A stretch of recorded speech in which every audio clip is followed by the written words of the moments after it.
Ladies and gentlemen, what a tremendous 48 hours it has been, with Blizzard doing another big Shadowlands update and releasing all kinds of cool information as well as new and interesting data mined information.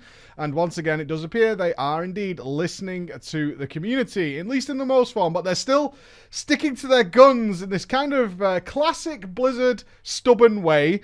We'll talk about that as we get through this, but I think we should cover the data mined Mythic Plus cache changes first. And I say again, data mined. This was not part of Blizzard's announcement. This isn't finished yet. Yet the sheer amount of scaremongering I've heard about this system is just baffling. It was brought to me in front of many thousands of people, and I was like, I don't get what the problem is here. But after reading it afterwards and going through some forums, I kind of understand why some people are afraid, yet hopefully I can clarify for you here. On the stage at BlizzCon, we did see Ian say they were very aware that the Mythic Plus cache that you get at the end of the week was a sore spot for the community. If you were only doing one, then there was a high chance, of course, you were getting the same item over and over again. And if the Mythic Plus cache was your key point of upgrading your character beyond your normal means, then that was a bit of a problem if you were getting boots over and over again, for example.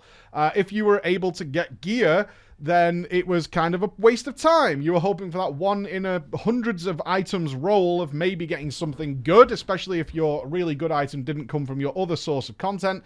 And if you were after your BIS piece, so a weapon or something like that, that was just so much flat out better than any other source of gear, then it was a big source of frustration because you were hoping, again, for that one in hundreds of items roll on a once weekly basis to provide you with an item, despite the fact that you're clearing content way above and beyond the means of, say, a Mythic 10 or a Mythic 15, whatever the cutoff might be.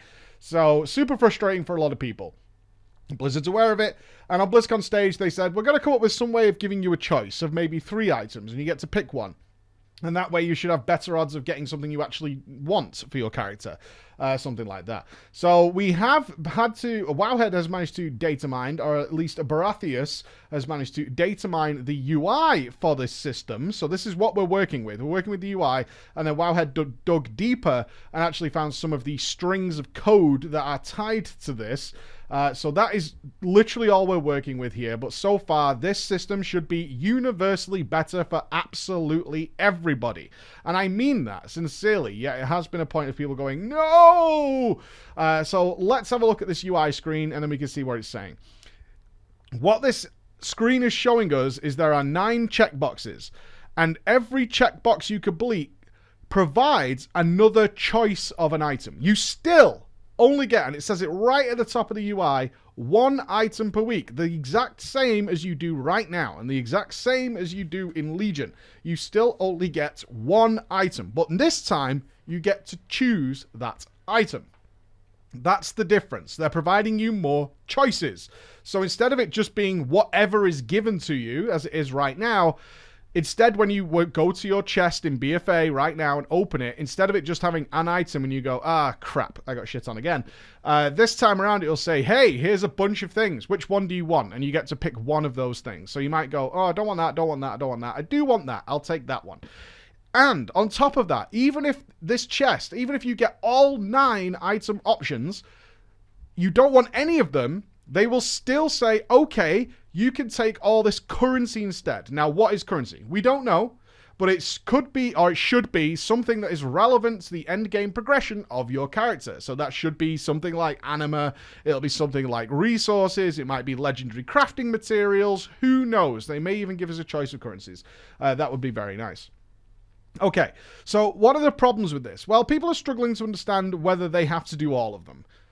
Obviously not. In fact, if you are somebody who just does 1 weekly key a week, if that's all you do to get your chest is 1 weekly Mythic Plus and that's all you have time to do, you are still better off with this system. This will still provide you with a weekly cache. The difference is you'll get the item just as you do now. Just as you do in Legion, you'll get whatever the item is inside that box. And if that is an item you don't want, you will still be able to choose a currency instead that should help your endgame progression. You are absolutely no worse off. You are in fact better off, even if you only gear up by doing 1 Mythic Plus key a week. That remains the same. However, if you do some more stuff, you will just get more choices. So as we can see right here, and this is preliminary numbers, by the way, this is not in the beta, it is not in the game yet. So we have things like defeating 3 raid bosses, defeating 7 raid bosses, defeat 10 raid bosses. We've got the same with Mythic Plus, Mythic Dungeons, doing 5 of them, doing 15 of those, and of course the Conquest Cap. Now, some of the things that they did data mine is how is the item level rewarded. Again, now what the string of code is that people seem to have got stuck on is in regards to Mythic Plus, and it's this string here. Completing Mythic Plus level whatever, so whatever dungeons you do, the reward that you get out of the chest is based on the lowest level of your, and this is the important bit, of your top percentage of runs. Now, what does this mean? It means that if you do 15 Mythic Dungeons, the system is going to be calculated by Blizzard or whatever it might be to say that if 80% of the dungeons you did were at the highest item level reward, which is likely to be plus 10 when Shadowlands goes live, then you will get 3 choices of the highest item level reward. What this is designed to do is prevent this situation. You do 1 Mythic plus 10, okay? You do 1 Mythic plus 10 per week, and then you do 14 Mythic plus 1s. They are absolutely not going to give you the choice of 3 of the max item level pieces because you did 1 high level dungeon and then you did 14 low level dungeons. That is not what they're going to do. But the fact they're doing it on a percentage also means that if you do 14 Mythic plus 10s, but then decide to boost your friend through a plus 4, and that's all you had time for, you're still going to get the max level rewards. You still did 15 dungeons, and therefore you're still going to get the max level rewards. Now, there are definitely some issues with this, and again, it's preliminary information. 15 dungeons is a lot. 15 Mythic plus dungeons is longer than a Mythic raid, unless your team is super efficient. That is a lot, especially to just get an extra option. Remember, it goes 1, 5, 15. So doing 15 dungeons literally only provides you with 1 extra item choice. Not an extra item choice. Okay? That's all you're getting by ticking that last box is an extra item choice. It's a dramatic leap up. There are similar problems over in the raid. So it says defeat 10 raid bosses. Certainly at the Mythic level, this just flat out doesn't work, unless the percentage is relatively low. This could all be knocked back down because, of course, a Mythic raid guild does not have exactly 20 people in it. Therefore, that when we're doing Mythic encounters, you're swapping in and out with people. Does that mean that those players should be limited on being able to get the rewards that they deserve because they simply stepped out for their friend in order to let them get loot? Perhaps you don't even get loot from this boss, or your class just isn't great for this boss. There are a great number of reasons Mythic raid guilds do not work with exactly 20 people. And does this also mean that in order to tag the 10 raid bosses, that forces guilds, if they want to do the extra choice, which, you know, if they're one boss short, they have to run a couple of bosses in heroic or something really tedious like that. It'll all come down to what the final numbers are, but there are some practicality issues alongside that. But it should work very, very simply in that whatever the vast majority of your content that you do, you should be rewarded appropriately. Which is universally better for everybody. It's universally better for everybody. Some people are going to try and wrap their head around trying to do all 9 every week. I mean, go ahead. I know I'm not... If these numbers went live right now, I know I'm not doing 10 Mythic Plus dungeons on top of everything else in order to gain 1 extra item choice. If I can get... I mean, there are some really efficient ways of using this system. So if you want to do, say, a partial clear and a pug of a raid, that should probably net you about 7 bosses, which gives you 2 item choices. Doing 1 Mythic Plus dungeon will get you an extra item choice, and doing 100 conquest points will net you an extra. Those are 4 items to choose from. Of course, whatever difficulty or PvP level you do them at will determine the quality of those items. But I suspect some people would enjoy doing a Mythic Plus 1 and basic arena for 100 conquest points and doing 3 LFR bosses and expect to get Mythic quality gear. Yeah, that doesn't really work out. But regardless, there's no other benefit other than choices of things. What this should mean is that there is less and less chance of getting something that's absolutely useless week on week on week. That's the point. One thing I would like to be sure of, and there's some ambiguous wording to this, is I would really like to know if we're going to mix in the WOD style of things. So in WOD, if you're not aware, that this system was based on a weekly follower mission at the mission table, and your character got flagged. So once you've done a certain amount of, say, Mythic bosses, you were then flagged as somebody who should get the Mythic weekly box, and that pulled from the raid loot table. So my question is, if you tag the raid checkboxes, are your choices pulled from the raid loot table? The Mythic dungeons, are they pulled from the Mythic dungeon loot table? The same with PvP, are they pulled from PvP gear, which is more appropriate to the content that person has done? Or is it a mishmash? Or is it just from the Mythic dungeon pool? Who knows? There is a little bit of ambiguous wording on that. So I would like to know that especially. So I can actually think. You know what I really need? I really need that weapon that drops from, say, Mists of Turn Aside. There's a weapon in there that's actually best for my character. So I'm going to focus more on Mythic Plus this week in order to try and get better odds of getting that item. So I can actually target stuff in that way. It's not a specific target, but it's certainly greater than what we have in BFA. So universally better. And the numbers do have some practicality issues, unquestionably. So it'll be interesting to see what the final wording on this is. Needless to say, all the crazy stuff I've read about this, such as, if I do 14 Mythic plus 10s and then I do a plus 2, all my rewards are going to be low level. No, that's absolutely not the case. That is a really strange way of thinking Blizzard would even think of doing something like that. That is definitely not the case. It looks like they're trying to say, as long as I think the general idea Blizzard's going for, as long as the vast majority of the content you did in order to check this box was of a certain degree of quality, then that's the reward you deserve to get. I think it's as simple as that. I would be very wary, though, Blizzard, of having the exact amount of bosses in the raid be the final one, and 15 dungeons does seem a little too high. 250 conquest points doesn't seem particularly terrible, but the other ones definitely seem a little skewed out at that point. I really do question that decision there. So overall, you should be very happy with the system, I think. This is just, even if I could look at this and say, doing what I ordinarily do, provides me with 3 extra item choices, so 4 in total, for no difference than how I play now, regardless than what would happen compared to now, where I just get whatever I get, which is useless. So yeah, much happy with this. Let's have a little conversation then about the change to the conduit system. A big point of contention here, as people were fearing this system, the Covenant's Soulbinds and conduit systems. So the more people they've let into the beta, the sad truth is the reality has started to dawn on people a little bit more compared to what they were kind of sold. And Blizzard wants you to care about your Soulbinds. They've done cutscenes where you're binding with this character and you're going to be sharing in it, and they're going to be growing as characters and stuff, and then you actually get into the game and you're like, oh, it's not that at all. As much as Blizzard really wants you to think that, and they're trying to sell you on that, unfortunately the Soulbind and the conduit system aren't that. In fact, the reality is, and I'm really sorry to say this, but it is true, the reality is the Soulbinds are essentially Azerite armor, and the conduit system is your Heart of Azeroth with essences in it. They're repackaged in a different way. They are repackaged in a different way, but they are the same thing. Unfortunately, they are the same thing. So Soulbinds, I know some of you guys, we've kind of got this universal answer meme going around the community that everything is for RPG. And I know some of you are probably still hanging on to that hope that the Soulbinds and stuff are some sort of RPG immersive element. Again, the reality is ironically, actually, the Soulbinds are soulless mannequins that stand inside your sanctum. They don't travel the open world with you. They're mission table followers. That's what they actually are.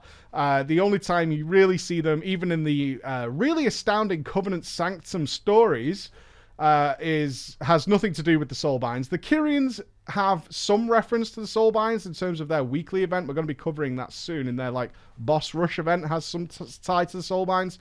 But so far, Maldraxxus doesn't, besides introducing you to the Soulbind. And Night Fae doesn't, and Venthyr doesn't either outside of the weekly event. The Soulbinds do sit soullessly, very similar to an Innkeeper or a Quartermaster. They sit soullessly in your sanctum, and they're glorified Azerite armor. That's exactly what they are. So on the back of that, look, once the details of the system started coming out and we started unveiling the conduit system, which is basically gem slots or essences, if you want to call them that, although they're less interactive than essences. They're more similar to gems. People started to get a little worried because they were being destroyed. If you wanted to swap your conduits, and they're spec-specific, by the way. So this was what people were really having issues with. If you're a fire mage and you want to go frost, then you would have to destroy all your fire conduits in your Soulbind. And that meant that you have to re-farm them if you ever wanted to go back to fire. So if it just turns out because of balancing or whatever, it just turns out that, say, for PvP, that Frost is just significantly better, yet if I'm doing PvE, then I really want to be fire because that's significantly better, then that meant you were constantly having to go and re-farm conduits all the time, which was not a particularly fun proposition. So Blizzard has determined they will be persistent. Your conduits will be persistent. So they've made two important changes here. One, the conduits will be persistent. They will not get destroyed when you swap them. Good stuff. The other one they've done is change the Soulbinds. So there are 3 different types of gems in the game. There are throughput ones, so those are your damage and healing. So I'm just going to refer to them as DPS conduits for now, although they do affect healing, etc. There are endurance ones, which make you sturdier, more defensive style ones. And there are finesse ones, which affect CC, interrupts, that kind of thing. Now, the way they did the system originally is you get 3 Soulbinds per Covenant. One of the Soulbinds will be able to hold 3 DPS gems, one of the Soulbinds will be able to hold 3 Endurance gems, and one of the Soulbinds will be able to enjoy 3 Finesse gems. And the other gem slots available in those Soulbinds will be 2. So if you get the 3 Finesse gem Soulbind, you would only be able to use 2 DPS conduits and 2 Endurance, and it's similar across the line. This creates a big problem because the conduits are really strong. They're boring for the most part. There are some interesting ones, but for the most part, it's like 10% more damage to Icelands. Kind of important for a Frost Mage to have that. 10% more damage to Frozen Orb. Those kinds of things, which are noticeable differences. They're not enjoyable. They're not like super fun, but there's a noticeable difference in your character performance if your abilities just do 10% more damage. That's it. So people were obviously a little bit wary about how this was going to work, and it kind of makes a big difference if you can have 3 or 10% bonuses to your spells, or 2. And that meant that essentially you just wanted one Soulbind that carried all 3 of those, whether you're a healer, a DPS, or even a tank in many cases, when the tanks go more offensive, which then made people go, wait a minute, what are you doing here? This is kind of a big deal to me. So now they've changed the Soulbinds, so the Soulbinds all carry 3 DPS slots. So that helps a lot. And in fact, this system is going to be, again, it's one of those things where this is not universally, this is fine for like most people, right? This is fine for most people. And the reason I say they're being stubborn is it's kind of spiteful for the people who it's not, but there's a caveat with that, and Blizzard might nail it. I'm not being negative here. If Blizzard changed the Soulbinds from what they are right now, in a way that it's not that bad to be one of the other Soulbinds for a few days, because you can change your conduits only once per week. That's the kind of stubborn line they're drawing in the sand. It's like, we know at this point, Blizzard really hates people speccing their character optimally. It's so weird, because it's so pointless.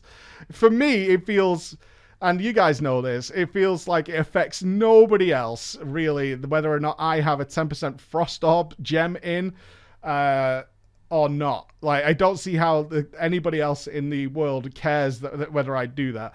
But they're sticking to their guns. They're sticking to their guns saying, well, we don't want you doing that. We don't want you swapping loadouts all the time. It's like, well, stop making so many fucking loadouts, right? Come on, man. You're doing this, not us. You're making it so there's so many options. I think most of us would love to go back to just a simpler system where there was tier set bonuses, and that was it. That was the stuff. And other than that, it was like, I want the best boots, I want the best arms, and I want the best weapon. That's as difficult as the choice should be. So Blizzard is on with their systems, and then they get really upset when you start utilizing their system ultimately. Like, don't do that. That's not what we want. It's a very backward system. So the line they're drawing in the sand is that you'll be able to change your conduits once per week. As I said, for most people, this is going to be fine. If you are somebody who is, again, we'll use the mage example. It's really obvious. If you're playing fire and then you think, I kind of want to go frost, or frost is better for me now because of some nerf that came in, at worst, you'll have to wait a week. But I would encourage people to just think outside of their box a little bit and think of other people. It's very easy for all of us to go, well, I'm fine, so everyone else should be fine, which is utterly ridiculous. That is not how anything works, ever, anywhere. It's just a case of, if Blizzard do not tune these Soulbinds correctly, and I would say that right now they have not by a long way, what's actually happening with the Soulbinds is that nearly everything in every Soulbind tree is kind of dull. It's things like fall damage, it's things like durability loss on armor that make really no difference to many people at all, if any. Things you don't really care about. And then it's mixed in with just one ability that is completely ridiculous. That's what's happening right now, is there are just some Soulbinds, and there's typically one for each Covenant that is just far and away the superior Soulbind. It's way above it. So it's up to Blizzard to make it so that if I do need to say, do the Mage example again, I want to swap to Frost, so for the next 7 days, I'm going to have to use this other Soulbind, which can still fit my 3 Frost Soulbind conduit gems in. Then I'm barely at a loss. That's fine. It's not a big deal, and in a few days, I'll be able to simply swap everything to ideally what I want it to be. No problem. The problems could still occur, and this is why this system feels so baffling to me.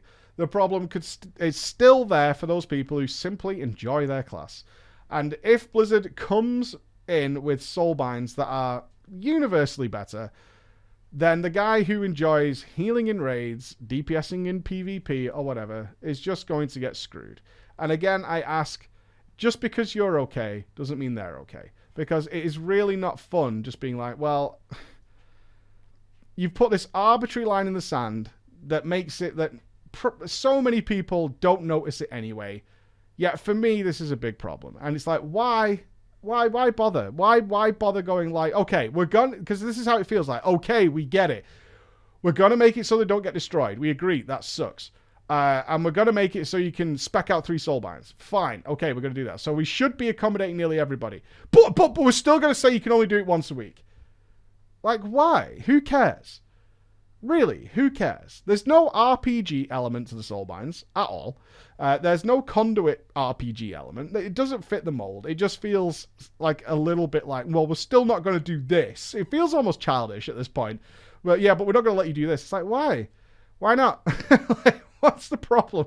I don't get it. But it does come down to whether Blizzard balances the Soulbinds. And I do hope and pray that that means that they don't just squash everything into obscurity. That does feel like the only route for them right now, with such little time left until the Shadowlands probably launches, is that their only real solution is to probably make the Soulbinds practically useless. Even if I just look at the Legendary system right now, which are carrying some classes so hard, compared to all these systems, just a Legendary is causing so many issues, then I really don't know how else they're going to do it without making them all kind of really dull passives. But we'll wait and see on that. Overall, a really good change, though. A really good change. I'm just pointing out that there are those people out there who are very much, in a very real way, at risk of just having their gameplay spoiled because they've got to stick to this little thing. Like, you can only do it once a week. I mean, sure, dude. Whatever you want, I guess. Whatever you want. So those are the 2 big hitters. We have so much coming for you this week. Class looks, we have Legendary looks, we have Soulbind overviews, although they're probably going to change dramatically based on what I just told you here. Etc., etc. This is all coming for you in the next few days. Thank you so much for listening. I'll speak to you soon. Bye-bye.